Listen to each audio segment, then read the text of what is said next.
San Francisco's a sanctuary city, but reminds my sons to cower. Cower before colonial religion, before land-grabbing industry. All are welcome, some on their backs. San Francisco, panned out of mud and water, now curls in mythology, seductive and moral on the bay shore, and smiling wears a diamond necklace of winning the West down Market Street. If you will not kneel, you will be kneeled. If you will not submit, you will be cast in bronze, submitted. Our skins are still traded in for treasure at City Hall in San Francisco. Is it possible for you to buy coffee in San Francisco, or how's it changed your life? In the neighborhood that I do most of my poeting in, people know who I am, but they've always known who I was. You know, so San Francisco is basically like a lot of little towns stuck together.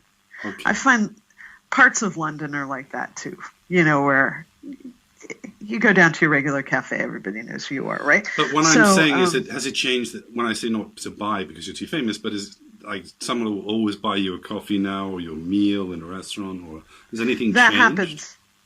That happens, yeah. Not always, but it does happen. Okay. It's sort of weird. The news kind of went out. I knew before the news went out, but when the news did go out, my kids took me to dinner. And I got recognized by people I didn't know 4 times walking up the street to dinner, which I thought was pretty strange. And I had another strange experience where my partner and I had driven across the country. It was a planned thing before they named me Poet Laureate of the city. And so I went, you know, and people knew. I mean, these are people who know who I am, and or in some cases I just met them, but it wasn't strange. It was just a new weird fact of my life. It wasn't like it changed everything. But then we were going to have dinner with somebody. We stopped in Taos on the way back. From Oklahoma, we drove. So we stopped in at Taos, and we're checking into the hotel. And I've been in a car for 10 hours, you know. Yeah. And we ate sitting in the front seat of the car, right? So I'm sort of wearing a bit of taco on the front of me. And so I got out of the car, and I'm like brushing taco off of myself. And I sort of went, oh, okay, I kind of wish I didn't smell like I'd been in a car for 10 hours, and I put a scarf on to kind of cover up the remnants of of lunch, and went in to check into this. I think it's technically a resort, and it's fairly high end. Okay. So it's this beautiful resort in downtown Taos, and I walked in and I waited in line and I'm checking in, and the person I was checking in with was great, and we were talking and it was fine. And the other person checking people in at the other end of the desk says in this stage whisper, "You're that poet." And it didn't even occur to me that she was talking to me. I was like, she said, "You were still eating your souffle or something." She's like, me? I'm still signing my name on the desk register. And then she says in a slightly louder voice, and in basically one of those, you know, sort of fabulous New Mexico hacienda style buildings with all of the tile and everything. So I got really loud in a room that had a fair few people in it.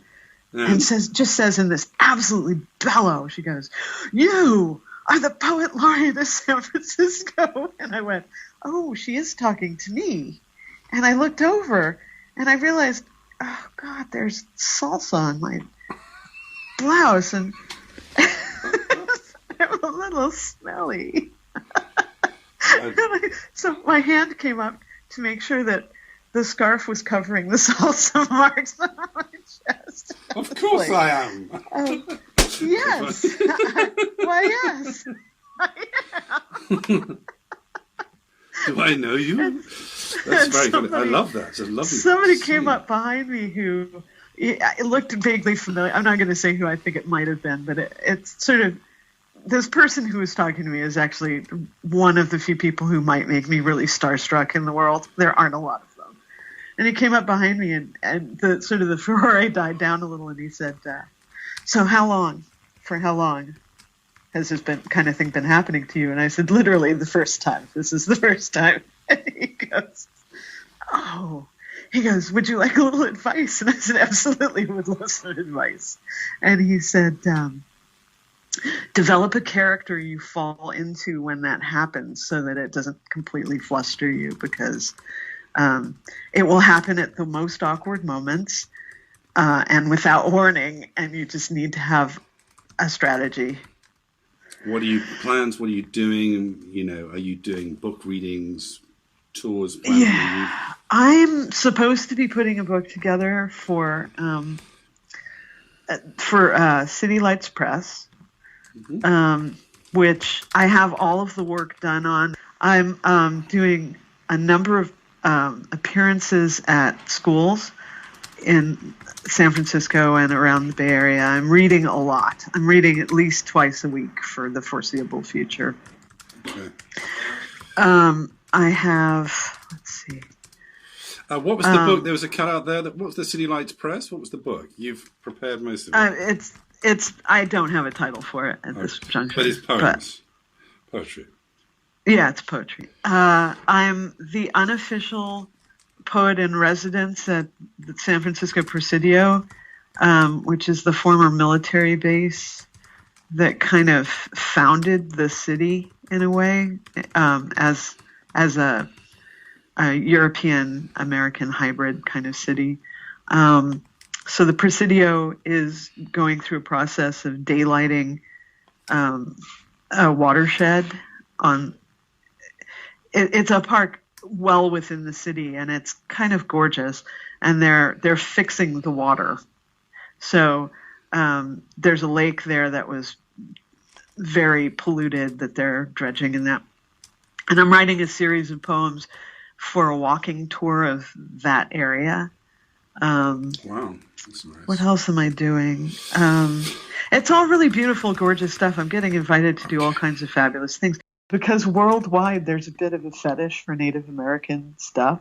Okay. If you're Native and your name kind of floats to the top of whatever small pool you happen to be in. Okay. Can you talk a little bit about that? Yeah. I think Native Americans, there's always, I think it starts with cabinets of curiosity and moves on from there. There's always kind of been a European, and then subsequently, I think the Japanese are also really interested in Native American people. And so, but they think they know what they mean by that. Is the other thing, is that everybody thinks they know what they mean. So I'm a little visually disappointing in that way, because I'm very pale and I'm, but anyway, so one of the things that's been happening is there are all these places in like Eastern Europe that, because England had found me a long time ago, the UK knew about me already. So nobody's discovering me there, although there is a little bit of jockeying about who knew of me first. Okay. But Eastern Europe is all scrambling to translate my work. Okay, and, Eastern Europe is very unruined. I quite liked it. Yeah. Okay. No, I'm delighted, because I'm like, there are some places that I haven't seen that I'd like to. And so I'm sort of hoping that some of this translates into, can you come read? Yes. Okay. Yes, I can. I'll be there next week. You want me now? Yeah, right. Agendas. This is what we're talking about again. I'm going to push you on a tiny bit. Okay. Are you going to be on? Do you have anything booked in Eastern Europe, and what sort of place? No, I don't. Okay. I'm really focusing right now on. I figure I remain the Poet Laureate Emerita after it's over. But for right now, I kind of, in a big way, belong to San Francisco, unless it's an event where I can sort of advertise San Francisco. So is this something for 1 year? So it's supposed to be 2. Okay. But in order to put out the call for nominations, they need both an elected mayor and a city librarian, Well, our elected mayor died, and the city librarian, who is also somebody who ends up being someone the mayor helps to pick, just retired. So we need an elected mayor before we get a new city librarian, and we need both of them before they can send out a new call for nominations. So it looks as though it'll be 3, maybe 4 years. The coolest thing about being Poet Laureate is that I have all of these available performance spaces that I basically just need to wave my hand. Right. And they have tech people associated with them. So with microphones whose, wind guards don't smell of beer. I mean, it's lovely. It's the best fun I ever had, I swear. It's kind of like sounds like having your own club, but it's a city. Oh, yeah. Everybody returns my phone calls now. Feels good, it's right? It's kind of wild. Yeah, it's lovely. And it's bizarre also because sometimes I will have a week where I'm basically I'm talking to children in school libraries, and then I'll go to a big event that I'm not even performing at, and from the stage they introduce me, and it's like, huh? What? Oh, yeah, hi, I am here, yeah. Yeah, what I was doing on Wednesday, I was introducing, they're re-releasing the Ginsberg recording of Howl. Okay. And it was a room full of aging flower children and beat people, which was interesting for me because suddenly I was a kid again, and I'm not a child in most rooms these days. Right. But in that room I sure was. Okay. Because there they all were. So tell me about the Ginsberg thing. It's definitely the same crowd. So what happened at that? Yeah, it is. And tell me about how. Well, they're re-releasing a vinyl of the Ginsberg reading of Howl. But tell me about Howl a little bit. Well, I mean, I feel like throughout the history of English writing, writing in English, there's a few things that changed the whole game, Chaucer writing literature in English, for example, when it really hadn't been before in that way. Probably Tyndall, the Bible in English, it really changed the way we speak. And if you read through the first English translations of the Bible, you find that to be true. And I think Howl actually belongs in that list. What it was, and it is very much part of that movement, because what it was Ginsberg went over to his girlfriend's apartment, took peyote, stared at the Sir Francis Drake Hotel, and wrote this really long poem. Howl by Allen Ginsberg. I saw the best minds of my generation destroyed by madness. Starving, hysterical, naked, dragging themselves through the Negro streets at dawn, looking for an angry fix. Angel-headed hipsters burning for the ancient heavenly connection to the starry dynamo in the machinery of night. Who poverty and tatters and hollow-eyed and high sat up smoking in the supernatural darkness of cold water flats floating across the tops of cities, contemplating jazz. I think the thing that misses a lot of people is that you take hallucinogens to change the outside reality so you can tell the difference between what's outside and what's inside. It's otherwise, there's kind of no point, Okay. So not for fun? Well, for fun, sure, but I mean, I think these people were all doing it. I think there were a lot of people who were doing hallucinogens at the time in order to change their perceptions, but that's not what happens. Okay. Let me not interrupt you. Can you continue from your thought? I don't want to. You were talking about change is taking peyote. The idea of hallucinogens is to make a demarcation, or so you can tell between the inside and outside. I think so. You can tell between the inside and out. It's like travel. The part that's familiar to you when you get there is you. right? So any kind of travel, psychological travel, physical travel. And so what Ginsberg found there was basically Hebrew stories. He found the Hebrew Eater of Souls as the Sir Francis Drake Hotel. And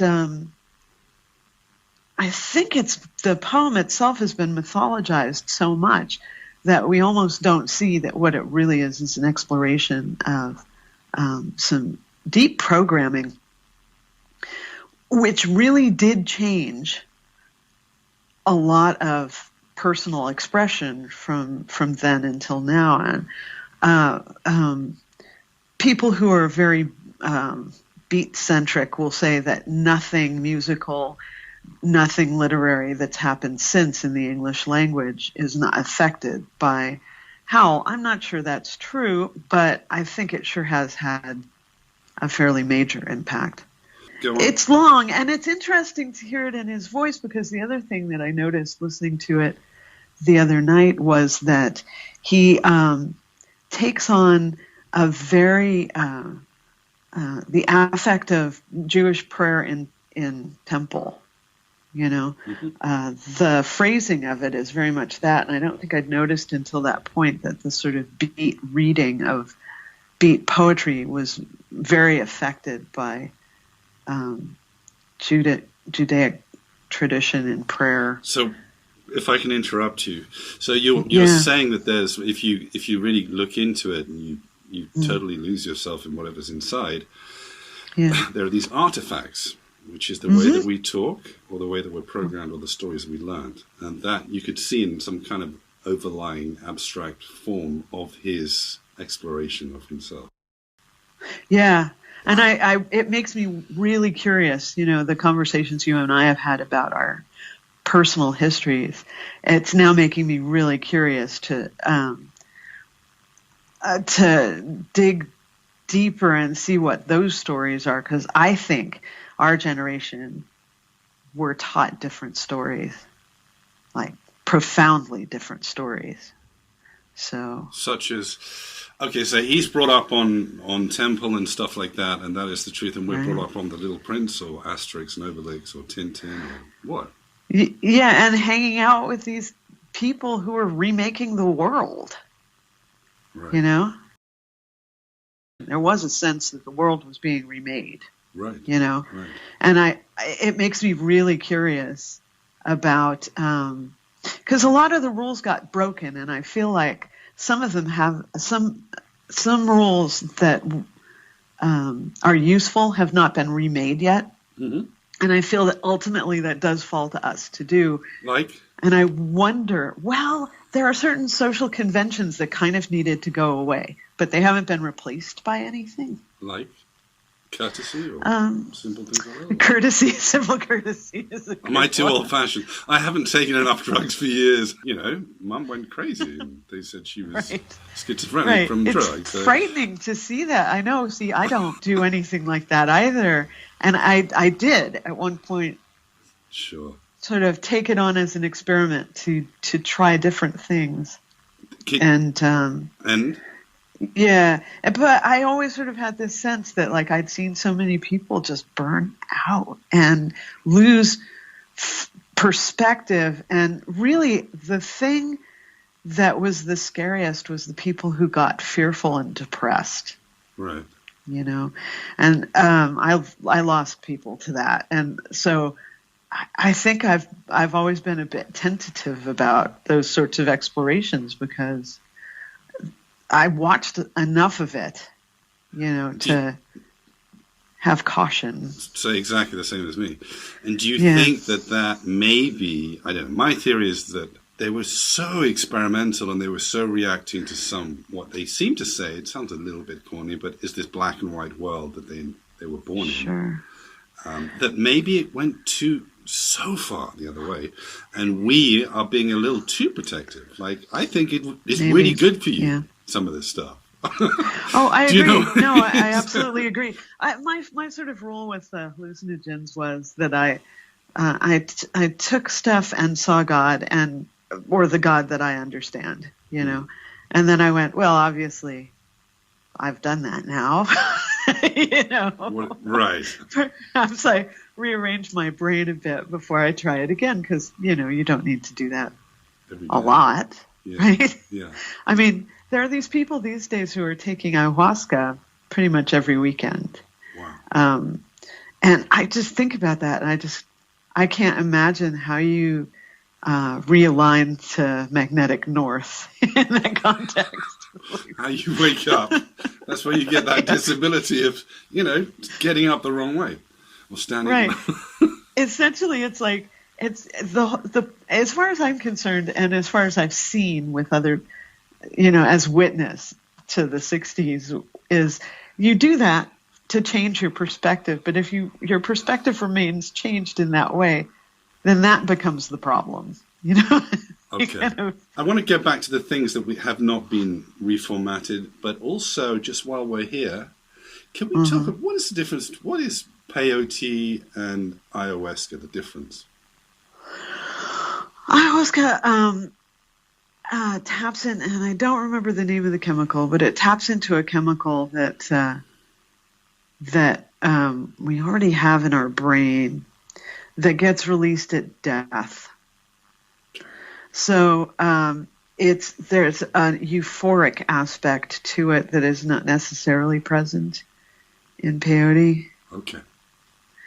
So that's really the difference is that the actual chemical is different, but some of the effects are the same. But there does seem, reportedly, there's more of a sense of euphoria. But ayahuasca is a plant, and people spit in the thing or something, or what? I mean, peyote is what? Cactus? Yeah, peyote is a cactus button. Yeah. Okay. So there's that. And there are rituals that accompany both of them, you know. Right. But ayahuasca is very much more serious. It's a drug you would take once ritually. Okay. You know, and you would train to do it for a long time in order not to lose your way. Okay. So you can lose your way. Essentially, yeah, there is that perception. This is one I've never taken. I've never done that one. So this is all reported. Peyote I've done. Okay, so what was peyote like? It was like acid, except it made me sick to my stomach. Did you, I mean, it's part of your Native American ancestry that you use this to find a way. Did you find any way like that, or any indication of things, or just the same as acid is what you're saying? It's very like acid, but I approach things in a really, the way I approach things is that I rarely do anything without sort of having a direction that I want to look in. You know, I'm not sure that I'm psychologically capable of recreational drug taking. Okay. I think I'm always sort of exploring something, you know. I'm just wondering if that's part of the generational thing. It might be. I just sort of saw people float off like balloons with cut strings. Yeah. Sometimes. Not everybody did, but some of them did. And I lost people I treasured very much. Right. And so I feel like I tend to be a little more cautious. What about, how hippie was your childhood? Oh, okay. So the first co-op nursery school in San Francisco was co-founded by my mother because she didn't want me to go to a really straight school for preschool. So she made a free school? She helped create a preschool. Wow. Yeah. Which is still going, actually. What's it called? It was Noe Valley Nursery, but it was the first in what is now a collection of co-op nursery schools around San Francisco. And the woman who was the main teacher, sort of the director of the school, was about as hippie as you can get. Was like, VW van, camping in the Sierras.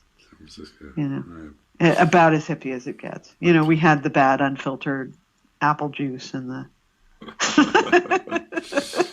freaking raisins and nuts over everything, right? And the raisins and nuts and everything was carob. Yes, absolutely. Did you ever get bowl haircuts like me, I'm Oh, furious. indeed. I've been looking for a copy of the picture of me with the bowl haircut, actually, because I have one somewhere. But also, I asked my mother for a copy of a photo of me with the Pebbles Flintstone hairdo, which she used to love doing, where she'd brush all of my hair straight up and then hair clip it so that it stood up in a tuft on the top of my head. Sounds good. But were they sound like, but they were quite grounded or quite healthy people? They weren't sort of junkies like, I had them very hard. They were. There were junkies. There weren't. Here's the weird thing. For years, I actually thought that the smell of pot smoke was cologne because it was just so ubiquitous. I didn't know what that smell was, but I associated it with most of the adults that I knew. So when I figured out what it was, I went, oh. Odor smashed. Odor stoned. That's what that is. Oh, that's so funny.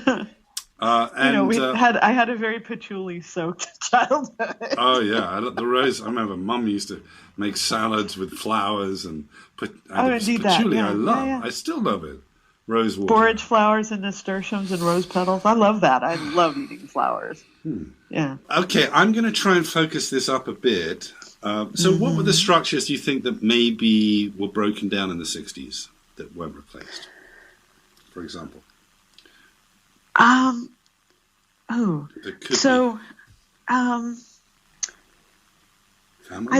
I do think that courtesy is a thing that really went away.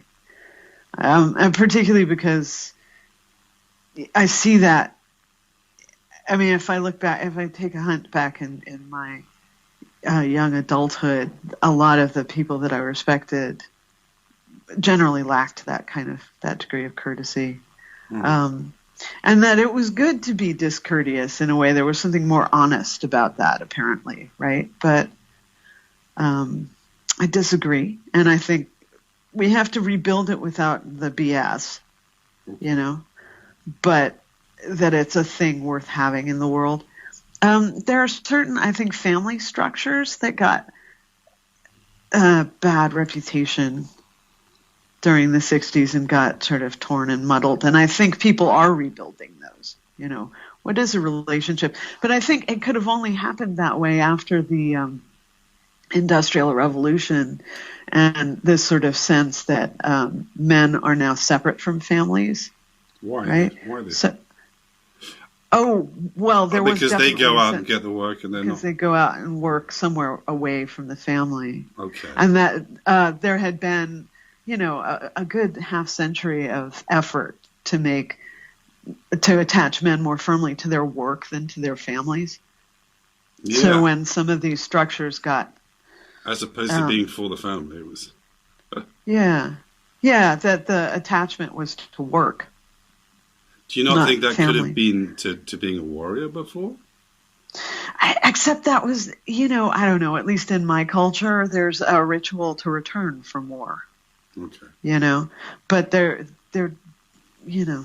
doesn't seem to have been that kind of thing. I mean, definitely the sort of the 50s model was, man, get up, go work,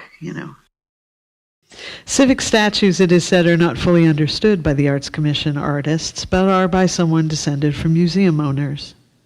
Museums, cabinets of curiosity, collections of relics, loot of the ages, as if control were understanding, as if owning was understanding, as if a statue were a kidnapped woman or a flayed skin. Civic statues convey honor on events or people, commemorate, establish the values of the community.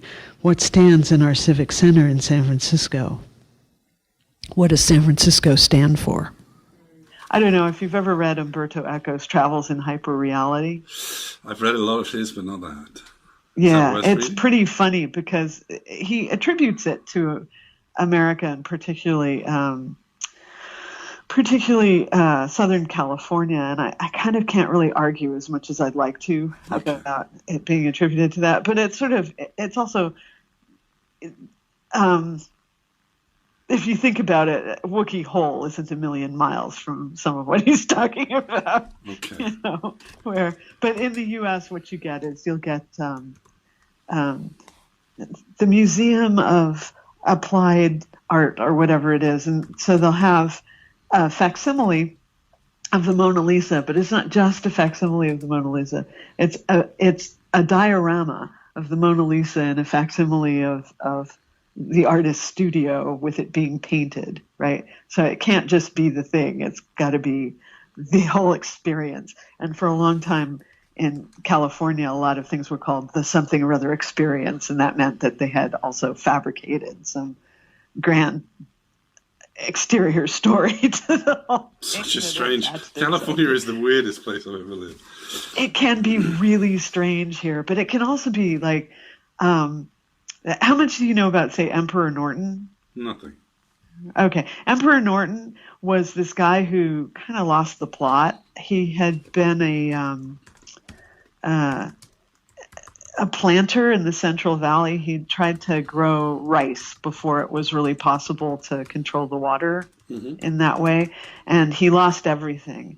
And so he also lost his mind and declared himself emperor of California and protector of Mexico or something.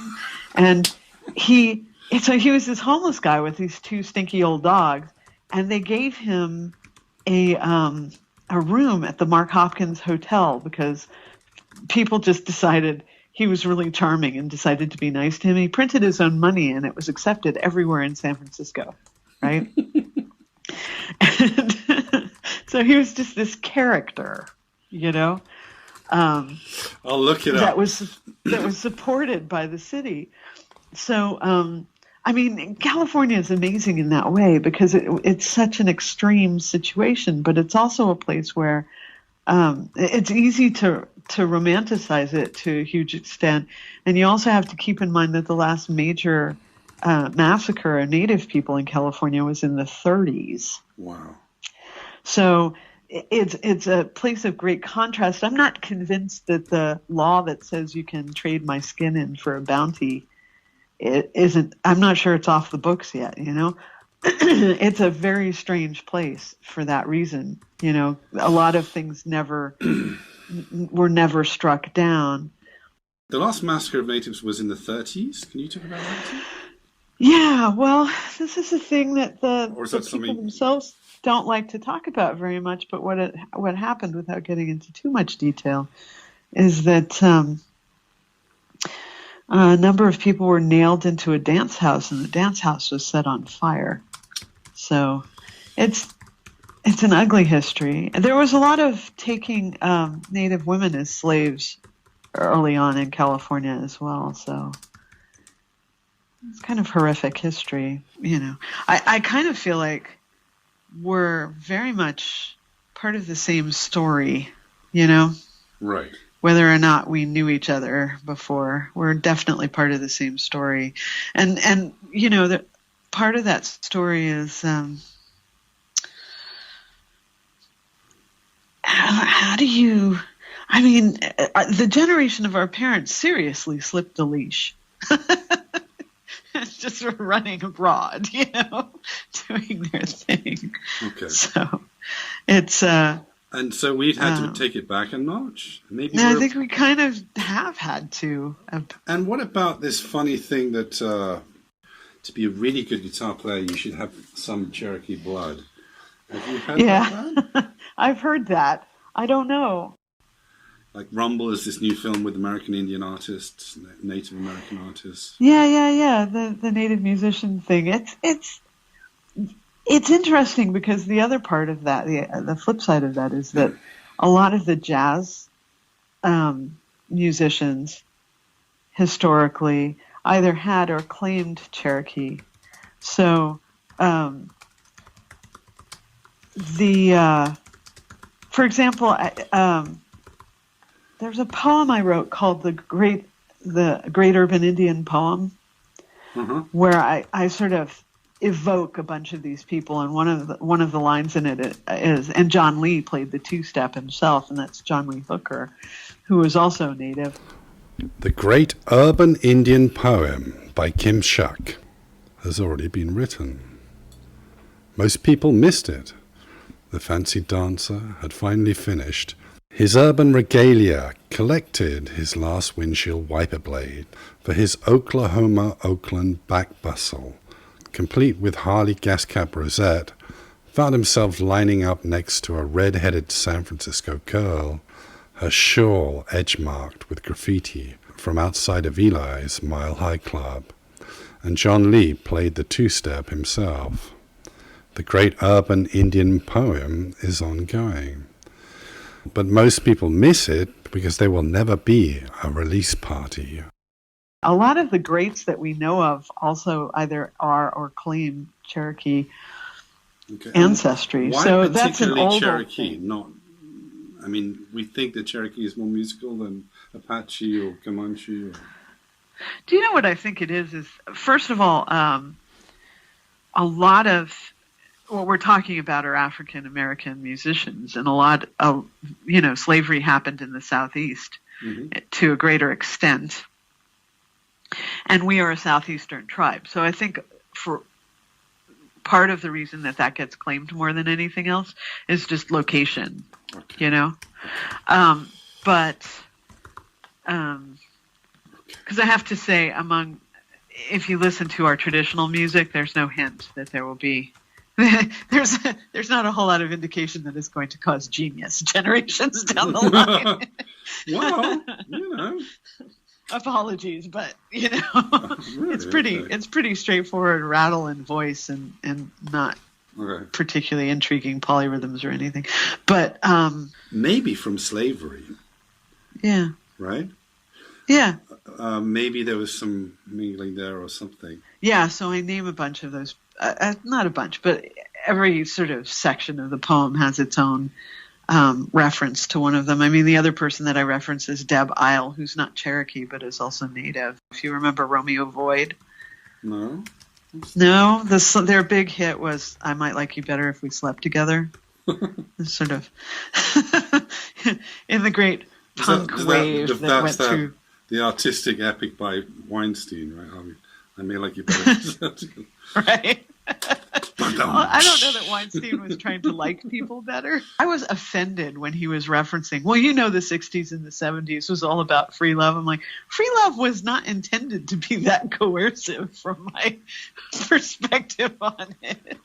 That's not what it was about. But wasn't it usurped a bit in that way? Oh, it certainly usurped a bit in that way. No, I remember very distinctly being a quite young woman and having one of my father's friends tell me, if you weren't so uptight, we'd be fucking now. And I remember thinking, no, that's not what that was supposed to be about.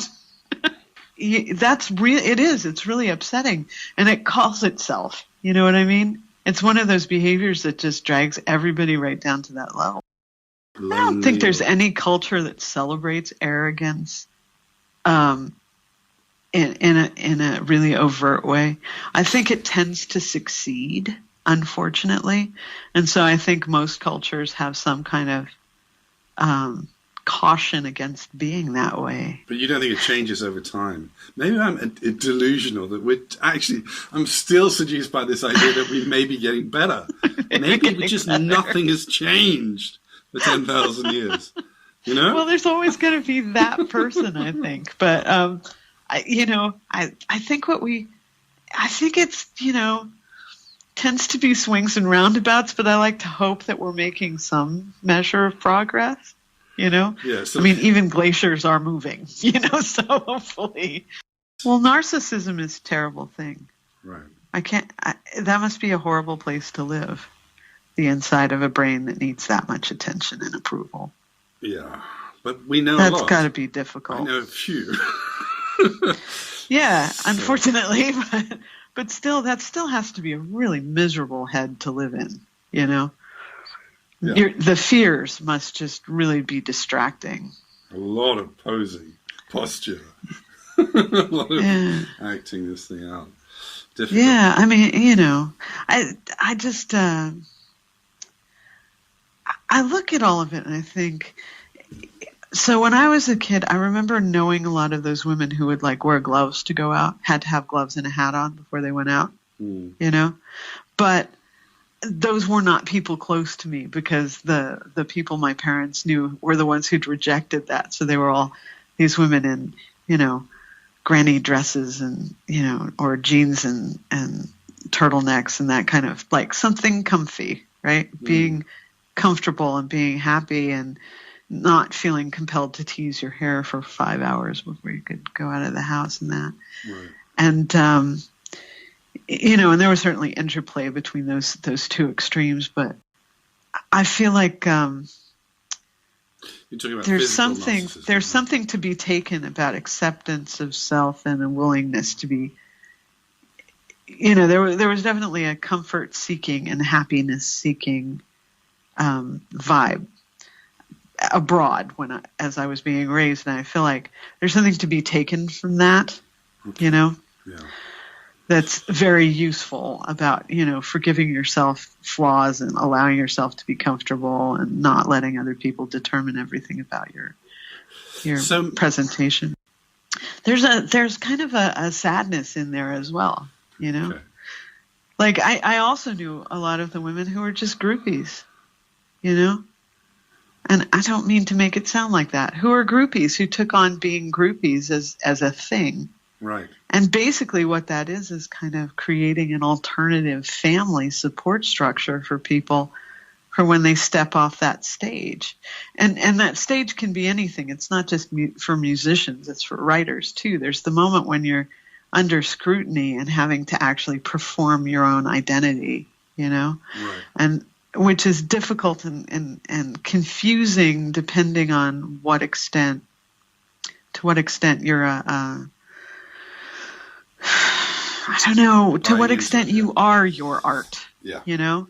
Well, some of the best ones, like you said, don't. Yeah. Buy into it. But they can, it's a really lonely place after the stage. Mm-hmm. You know? Do you find that yourself, or you mean rock stars?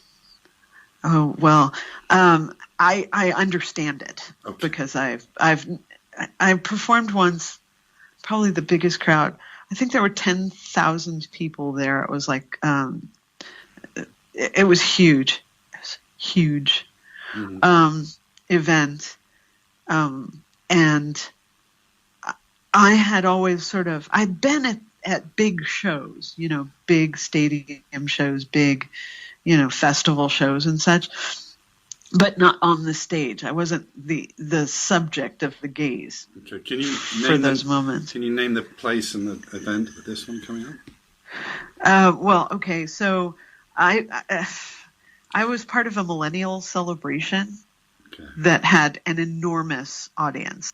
The live audience was filling Union Square in San Francisco and all of the streets around it, right? And it was being amplified so you could hear it in the. I think they had blocked off at least a block extra in every direction, and there were people shoulder to shoulder for that entire space. It was huge, but there were also people leaning out of windows in the buildings, and then they were also broadcasting it. So the audience for that thing was massive.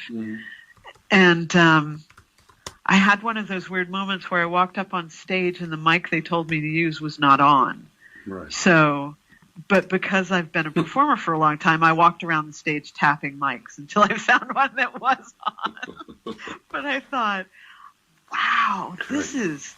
But I remember just standing there and my body was just shaking from having that many people just looking at me. And even though I couldn't see them, and I wasn't nervous and it wasn't that cold.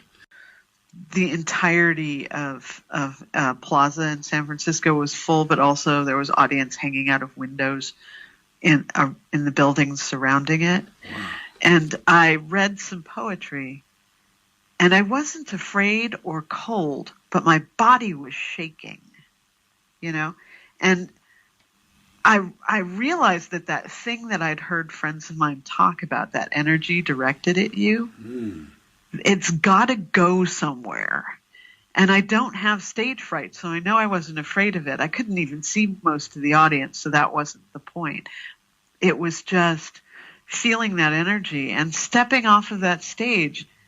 And it's like being plugged in and then being unplugged, you know?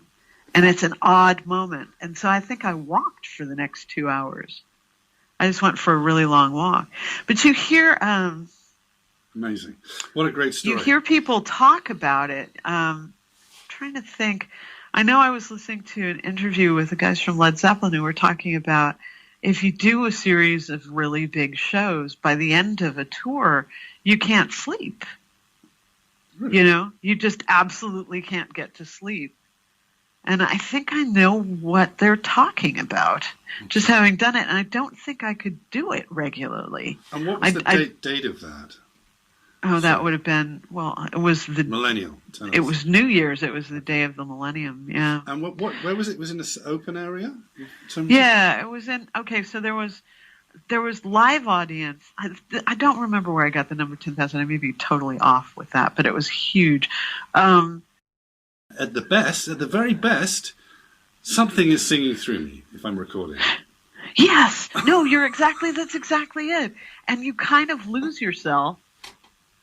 I'm absolutely the best when I perform my poetry, when I step off stage and think, was that really short? Like, I don't have a sense of how long it was, which is why I have to rehearse the set that I read, because otherwise, if I'm doing really well, I have no idea how long I've been up there.